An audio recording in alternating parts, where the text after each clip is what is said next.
Ito bago ang lahat, Happy Valentine's muna ho. Kasi Valentine's po ngayong araw na ito dito sa Pilipinas, February 14. Dapat mangibabaw ang kulturang Pilipino na may malaking puso para sa kapwa.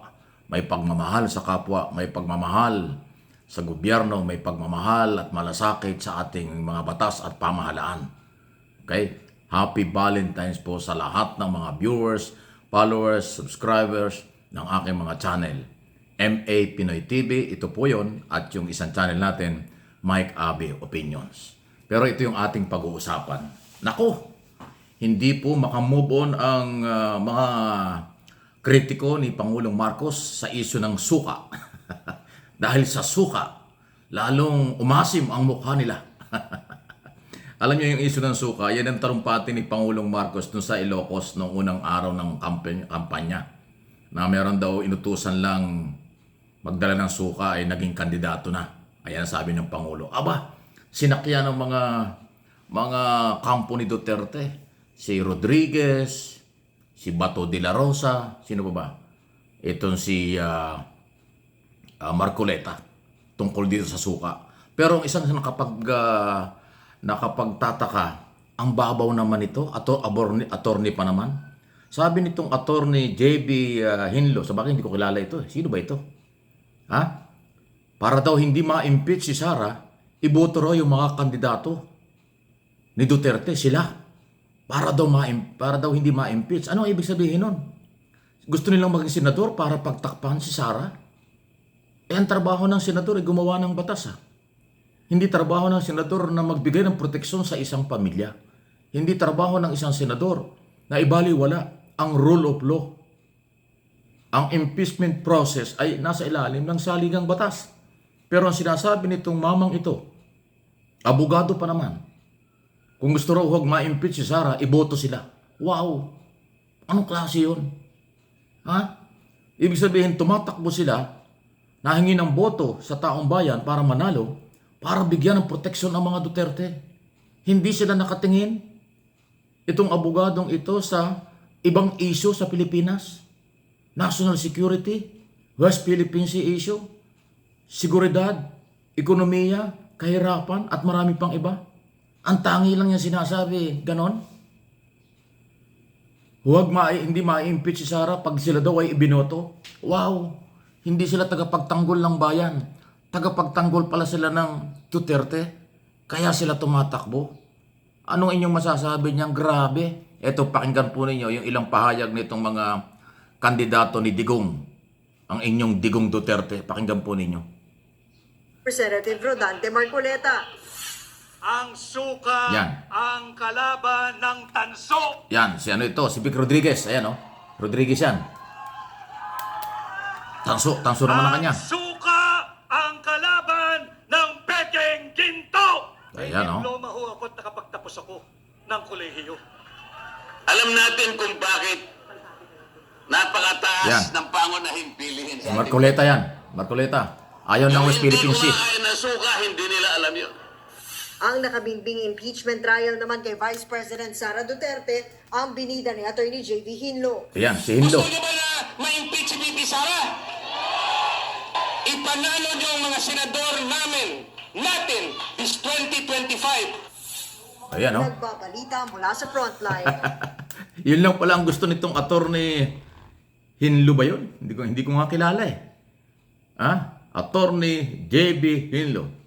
Gusto ba niyong ma-impeach si Sara Duterte? Hindi, sabi na sa mga audience niya. Iboto niyo ang mga kandidato. Sila daw ng mga kandidato. So ibig sabihin, iboto niyo kami, aming bibigyan ng proteksyon ng mga Duterte. Iboto raw sila para bigyan ng proteksyon ang kanilang partido at ang mga Duterte at si Sara. Yun lang ang gusto niyo? Babay na. Hindi kayo iboboto ng taong bayan. Tandaan niyo ang sinasabi ko. Hindi kayo makakakuha ng enough vote kung ganyan ang inyong agenda. Kasi hindi yan kailangan ng bansang ito. Ang kailangan ng bansang ito ay yung makakatulong ang mga senador, ang gustong maging senador sa problema dito sa ating bansa. Hindi yung dagdag na problema.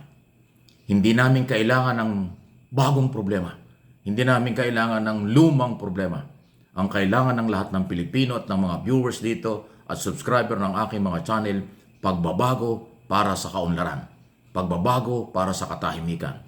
Pagbabago or bangon Pilipinas, bagong Pilipinas, magandang imahe ng Pilipinas, kaunlaran ng Pilipinas, national security at international security. Yan ang kailangan natin. Hindi yung ipagtanggol lang ang kapartido, hindi yung maging senador para ipagtanggol ang isang pamilya, ipagtanggol ang palamura na grupo, mapanlait, mapanirang grupo ang gusto nilang nang ipagtanggol. Wow! Mamamayang Pilipino, kayo yon. Mga butanteng Pilipino, kayo yon. Sa Luzon, Visayas, Mindanao, gumising kayo. Huwag kayong pabudol, huwag kayong palinlang sa ganitong klaseng mga tao. Hindi natin kailangan yan. Sa aking opinyon at analysis sa isyong ito, hindi para sa bansa ang kanilang galaw. Alam mo na ang kanilang galaw. So, kaya sana matuloy na ang impeachment para matapos na ito.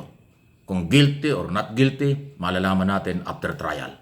Kaya sana gumalaw na ang mga senador sa kasalukuyan para hindi na umabot at hindi na magkasisihan na pag ito palang kampong nila na mga Duterte ay nanalo, yan ang kanilang layunin. Harangan, proteksyonan si Sara Duterte.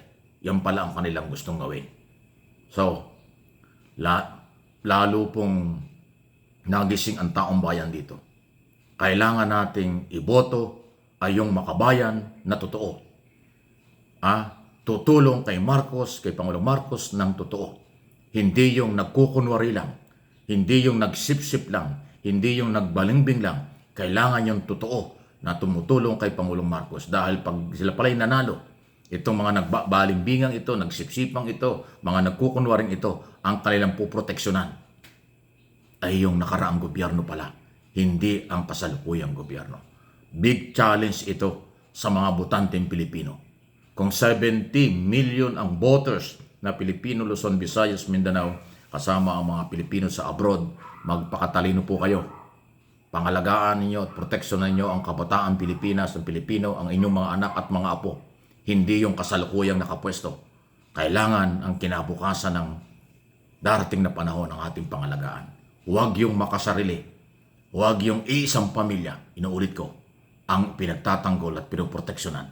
Kasi ang Senado ay napakataas na opisina. Institusyon ito, maging halimbawa ito, magandang halimbawa ito para sa kabataan. Hindi yung personalan, panlalait, paninira, at pagtatanggol sa mga taong dapat sumasailalim sa kapangyarihan ng ating batas. Please like and share ng video ito.